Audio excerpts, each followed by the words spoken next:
जय श्री हरि, जय श्री कृष्ण। बंधुओं, आप सब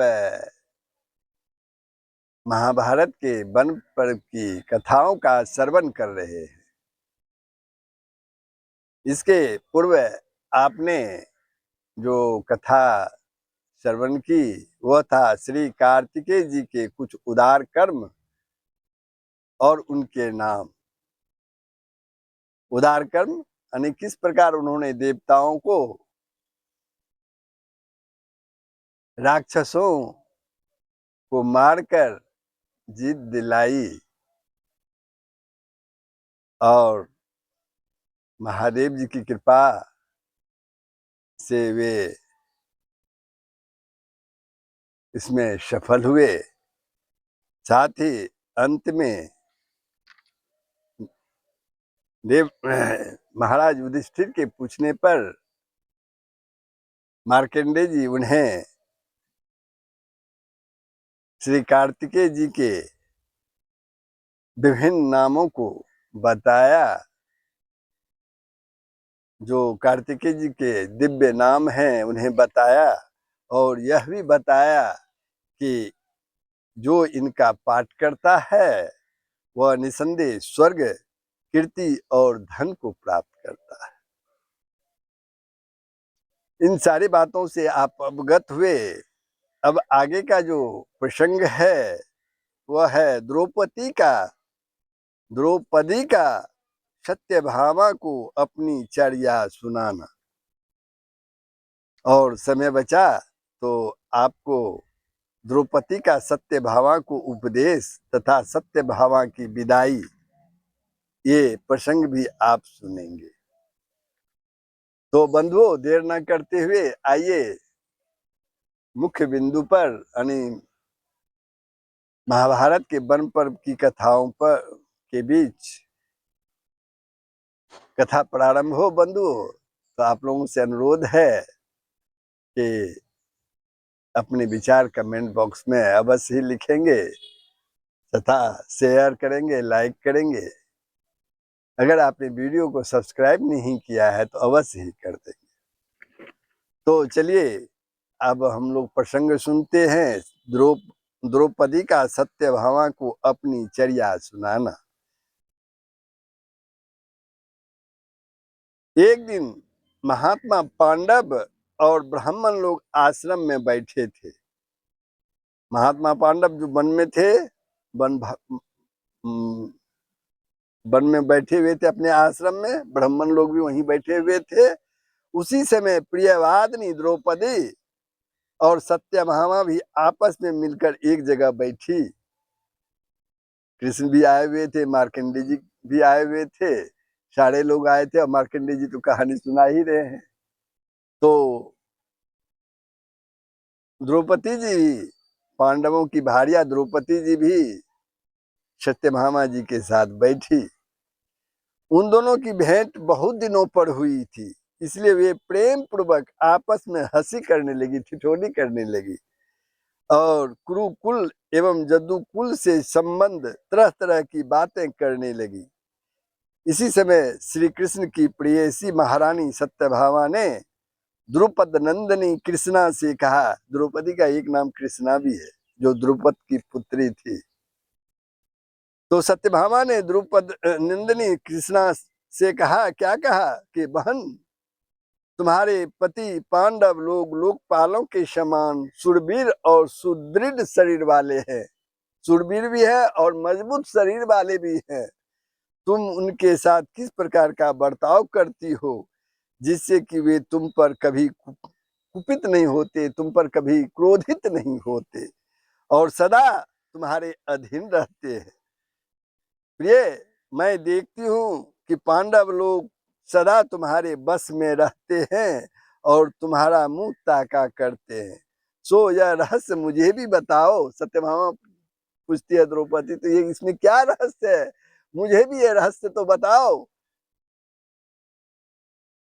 तुम मुझे भी कोई ऐसा व्रत, तप, स्नान, मंत्र, औषधि यानी दवाई, विद्या और यौवन का प्रभाव तथा जप, होम या जड़ी बूटी बताओ जो जस और सौभाग्य की वृद्धि करने वाला हो, और जिसे सर्वदा ही श्याम सुंदर जो है मेरे अधीन रहे। सत्यभामा कहती है कि ये श्याम सुंदर जो है सदा मेरे ही अधीन रहे। ऐसा कहकर यशस्विनी सत्यभामा जो है चुप हो गई। तब पति परायणा सौभाग्यवती द्रौपदी ने उनसे कहा, सत्यभामा से, कि हे सत्ये, तुम तो मुझसे दुराचारणी स्त्रियों के आचरण की बात पूछ रही हो। हे सत्ये, तुमने मुझसे दुराचारणी स्त्रियों के आचरण की बात पूछ रही हो। भला उन दूषित आचरण वाली स्त्रियों के मार्ग की बातें मैं कैसे कहूं? उसके विषय में तो तुम्हारा प्रश्न या शंका करना भी उचित नहीं है, क्योंकि तुम बुद्धिमती और श्री कृष्ण की पट्टमहिषी हो।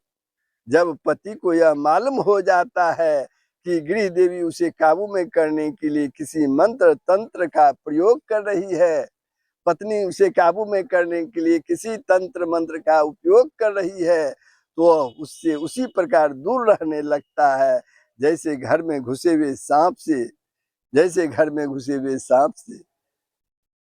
इस प्रकार जब चित्त में उद्वेग हो जाता है, चित्त चंचल हो जाता है, तो शांति कैसे रह सकती है? सत्य शांति कैसे रह सकती है? और जो शांत नहीं है उसे सुख कैसे मिल सकता है? जो शांत नहीं है उसे सुख कैसे मिलेगा? मन ही शांत नहीं है तो सुख मिलना संभव है? अतः मंत्र तंत्र से कभी भी पति अपनी पत्नी के बस में नहीं हो सकती। मंत्र तंत्र से कभी भी पति अपने पति के बस में नहीं हो सकती। इसके विपरीत इससे कई प्रकार के अनर्थ हो जाते हैं। धूर्त लोग जंतर मंतर के बहाने ऐसी चीजें दे देते हैं। धूर्त लोग हैं, जंतर मंतर के बहाने कुछ ऐसी चीजें दे देते हैं जिनसे भयंकर रोग पैदा हो जाते हैं, तथा पति के शत्रु इसी मिस से विष तक डेल डालते हैं। वे ऐसे चूर्ण होते हैं कि जिन्हें यदि पति जिह्वा या त्वचा से भी स्पर्श कर ले तो वे निसंदेह उसी क्षण उसको मार डाले। ऐसी स्त्रियां अपने पतियों को तरह तरह के रोगों का शिकार बना देती है। द्रौपदी समझा रही है सत्यभामा को, ऐसी स्त्रियां अपने पतियों को तरह तरह के रोगों का शिकार बना देती है। वे उनके कुमति से जलोदर, कोढ़, बुढ़ापे, नपुंसकता, जड़ता और बधिरता आदि के पंजों में पड़ जाते हैं। इस प्रकार पापियों की बातें मानने वाली वे पापनी नारियां अपने पतियों को तंग कर डालती है, किंतु स्त्री को तो कभी किसी प्रकार अपने पति का अप्रिय तो करना ही नहीं चाहिए। जशस्विनी सत्यभामे, महात्मा पांडवों के प्रति मैं जिस प्रकार का आचरण करती हूँ वह सब सच सच सुनाती हूँ तुम्हें, कि मैं पांडवों से किस प्रकार का आचरण करती हूँ। मैं सत्य सत्य सभी सुनाती हूँ। तुम जो है ध्यान पूर्वक इसे सुनो। क्या कहती है द्रौपदी? मैं अहंकार और काम क्रोध को छोड़कर बड़ी सावधानी से सब पांडवों की, उनकी अन्य स्त्रियों के सहित सेवा करती हूँ। अन्य स्त्रियों के सहित सेवा करती हूँ। मैं ईर्ष्या से दूर रहती हूँ और मन को काबू में रखकर केवल सेवा की इच्छा से ही अपने पतियों का मन रखती हूँ। यह सब करते हुए भी मैं अभिमान को अपने पास भी फटकने नहीं देती। अभिमान को मैं अपने पास भी आने नहीं देती। मैं कटु भाषण से दूर रहती हूँ, कटु वचन बोलती ही नहीं और सभ्यता से खड़ी नहीं होती, खोटी बातों पर दृष्टि नहीं डालती, बुरी जगह पर नहीं बैठती, दूषित आचरण के पास नहीं फटकती, तथा उनके अभिप्राय पूर्ण संकेत का अनुसरण करती हूँ, अपने पतियों के संकेत का ही अनुसरण करती हूँ। देवता, मनुष्य, गंधर्व, युवा, सज धज वाला, धनी तथा रूपवान, कैसा ही पुरुष हो, मेरे मन पांडवों के सिवा और कहीं नहीं जाता। कैसा भी सुंदर पुरुष हो, मेरा मन जो है पांडवों के सिवा कहीं नहीं जाता। अपने पतियों के भोजन किए बिना मैं भोजन नहीं करती, स्नान किए बिना मैं स्नान नहीं करती, और बैठे बिना स्वयं नहीं बैठती। जब जब मेरे पति घर में आते हैं, तभी मैं खड़ी होकर आसन और जल देकर उनका सत्कार करती हूँ। मैं घर के बर्तनों को मांज धोकर साफ रखती हूँ, मधुर रसोई तैयार करती हूँ, मधुर भोजन तैयार करती हूँ, समय पर उन्हें भोजन कराती हूँ, सदा सावधान रहती हूँ। घर में गुप्त रूप से अनाज का भी संचय कर रखती हूँ और घर को झाड़ बुहार कर साफ रखती हूँ। मैं बातचीत में किसी का तिरस्कार नहीं करती, उल्टा स्त्रियों के पास नहीं भटकती और सदा ही पतियों के अनुकूल रहकर आलस से दूर रहती हूँ। जैसा पति कहते हैं वैसा ही काम करती हूँ। मैं दरवाजे पर बार बार जाकर खड़ी नहीं होती तथा खुली या कूड़ा करकट डालने की जगह भी अधिक नहीं ठहरती। खुली जगह पर या जहाँ कूड़ा करकट डाला जाता है उस जगह पर भी मैं अधिक देर नहीं ठहरती, किंतु सदा ही सत्य भाषण और पति सेवा में तत्पर रहती हूँ। पतिदेव के बिना अकेली रहना मुझे बिल्कुल ही पसंद नहीं है। जब किसी कौटुंबिक कार्य से पतिदेव बाहर जाते हैं, पारिवारिक कार्य से पतिदेव बाहर जाते हैं, तो मैं पुष्प और चंदन आदि को छोड़कर नियम और व्रतों का पालन करते हुए ही निवास करती हूँ। मेरे पति जिस चीज को नहीं खाते, नहीं पीते या सेवन नहीं करते, उससे मैं दूर रहती हूँ।